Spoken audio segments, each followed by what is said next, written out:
Hello प्रिय बच्चों, आप लोगों के सामने आज के क्लास में फिर उपस्थित हो गए।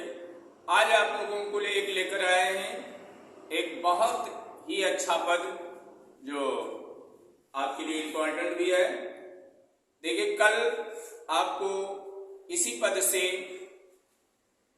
प्रसंग बताए थे, उसी से आगे है प्रसंग, ध्यान दीजिएगा। सबसे पहले निर्गुण कौन देश करवासी, ये बात उस समय की है, प्रसंग समझ लीजिए। जब भगवान श्री कृष्ण गोकुल से जाकर के, ब्रज से जाकर के मथुरा में रहने लगे, तो वहां अपने मित्र यानी उद्धव जी से अपने मन की व्यथा को बताया। उसके बाद में कृष्ण से कहा, उद्धव जी ने कहा कि हम जाएंगे और गोपियों को समझाएंगे, बुझाएंगे, वो आपको भूल जाएंगे। तो इसमें दो कारण हैं। इसमें उद्धव जी को भी थोड़ा गर्व था, तो भगवान कन्हैया उनकी भी परीक्षा ले रहे हैं। तो उद्धव जी मथुरा से आते हैं ब्रज में और गोपियों को समझाते हैं, जो आपको कल समझाया ही था कि उद्धव मन न भये 10-20, ये कल बताया गया था। अब उसके बाद में 10-20 मन नहीं है, ये गोपियों ने बताया। उसके बाद में उद्धव जी कई तरह से समझाते हैं, तो गोपियां उनसे प्रश्न करने लगी। आइए देखिए मजा। गोपियां ने प्रश्न करने लगी तो क्या कहा है कि निर्गुण कौन देश करवासी। जब उद्धव जी ने बताया कि निर्गुण ब्रह्म की उपासना करो और भगवान कन्हैया को भूल जाओ, तो निर्गुण के बारे में पूछने लगी गोपिकाएं उद्धव जी से। निर्गुण कौन देश करवासी, मधुकर कही समझाए सौहदे, मधुकर कही समझाए सौहदे, बूझत साच नहासी। निर्गुण कौन देश करवासी, निर्गुण कौन देश करवासी। को है जनक कौन है जननी, को है जनक कौन है जननी, कौन नारी को दासी। निर्गुण कौन देश करवासी, कैसो बरन देश है कैसो, कैसे बरन वेश है कैसो, के रस में अभिलाषी। निर्गुण कौन देश करवासी, पाओ गो पुनि कियो आपनो, पाओ गो पुनि कियो आपनो, जोर करोगे काशी। निर्गुण कौन देश करवासी, सुनत मौन हुए रहो बावरो, सुनत मौन हुए रहो बावरो, सुर सबे मति नासी।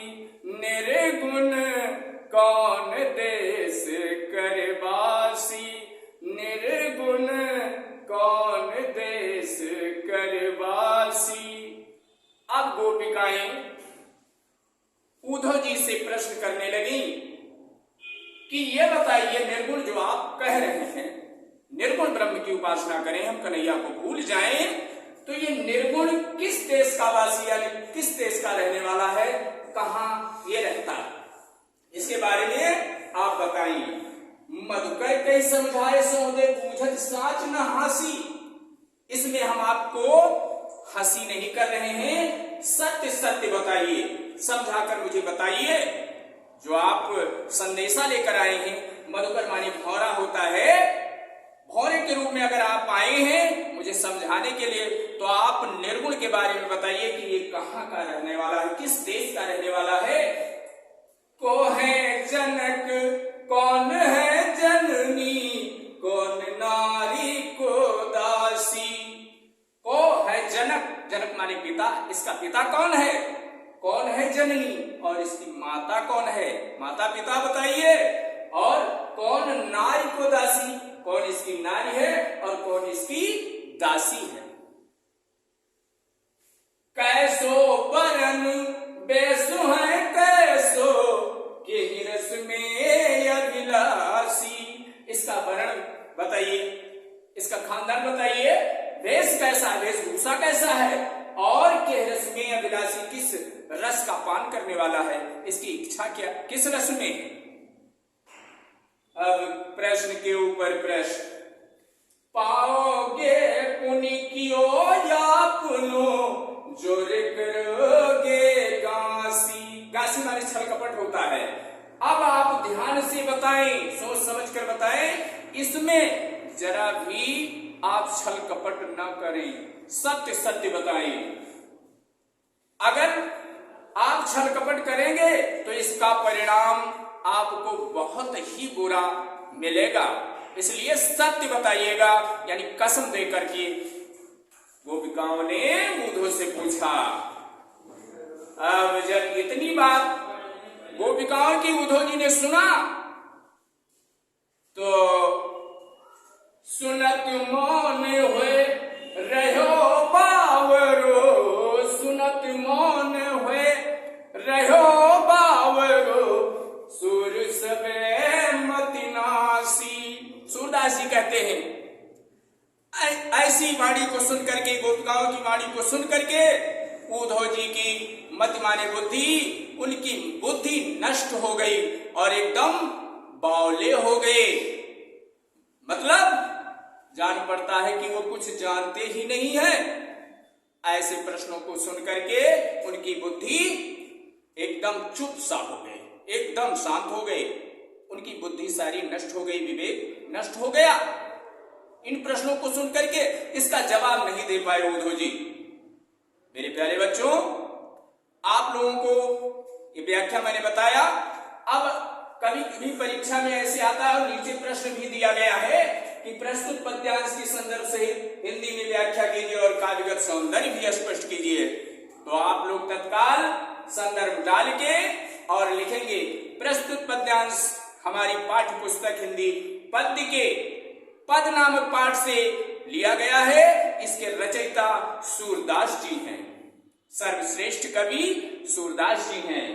अब इसके बाद में गोपियां उद्धव से क्या पूछती हैं, तो आप लोग जानते हैं, ऊपर बताया ही है कि गोपिकाओं ने प्रश्न के ऊपर प्रश्न किया कि ये किस देश का रहने वाला है, और सही सही बात बताएं, इसमें कोई हंसी नहीं करती हूं, और कौन इसका माता है, कौन पिता है, और कौन इसकी पत्नी है और कौन इसकी दासी है। यही सारे प्रश्न उद्धव जी के सामने गोपिकाएं रखती हैं। फिर नीचे है सौह एवं साँझ शब्दों का शाब्दिक अर्थ लिखिए। सौह माने होता है शपथ या कसम, और साच माने होता है सच्चाई, सत्यता। इसका शाब्दिक अर्थ हुआ। अब बच्चों ये पद आपके समझ में आ गया होगा। अब आपको अगर अच्छा लगा है तो इसको आप सब्सक्राइब कीजिएगा और ज्यादा से ज्यादा लोगों में शेयर कीजिए।